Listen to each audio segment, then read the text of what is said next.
ഇന്ത്യയുടെ ആദ്യ കാലാവസ്ഥാ ഉപഗ്രഹം കൽപ്പന 1 മെറ്റ്സാറ്റ് എന്നാണ് ആദ്യത്തെ പേര്. 2002 സെപ്റ്റംബർ 12-നാണ് വിക്ഷേപിച്ചത്.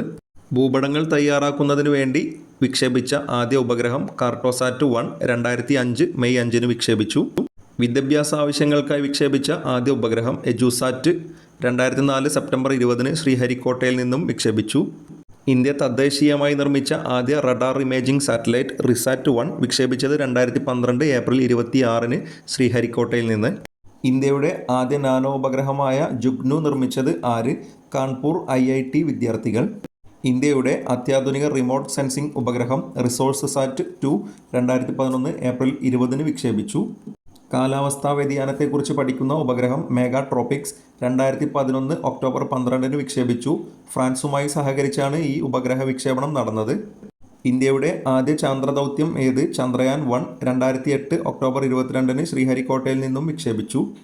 ചന്ദ്രയാൻ 1-ന്റെ വിക്ഷേപണ വാഹനം PSLV C-11. ചന്ദ്രയാൻ 1 ചന്ദ്രന്റെ ഭ്രമണപഥത്തിൽ എത്തിയ ദിവസം 2008 നവംബർ 8-ന്. ചന്ദ്രയാൻ 2008 നവംബർ 14-ന് ചന്ദ്രോപരിതലത്തിൽ ഇടിച്ചിറങ്ങി. ചന്ദ്രോപരിതലത്തിൽ ഇടിച്ചിറങ്ങാൻ സഹായിച്ച ഭാഗം മൂൺ ഇമ്പാക്റ്റ് പ്രോബ് എന്നറിയപ്പെടുന്നു. ചന്ദ്രയാൻ 1 ഇടിച്ചിറങ്ങിയ ഭാഗം അറിയപ്പെടുന്ന പേര് ഷാഗിൽട്ടൺ ഗർത്തം.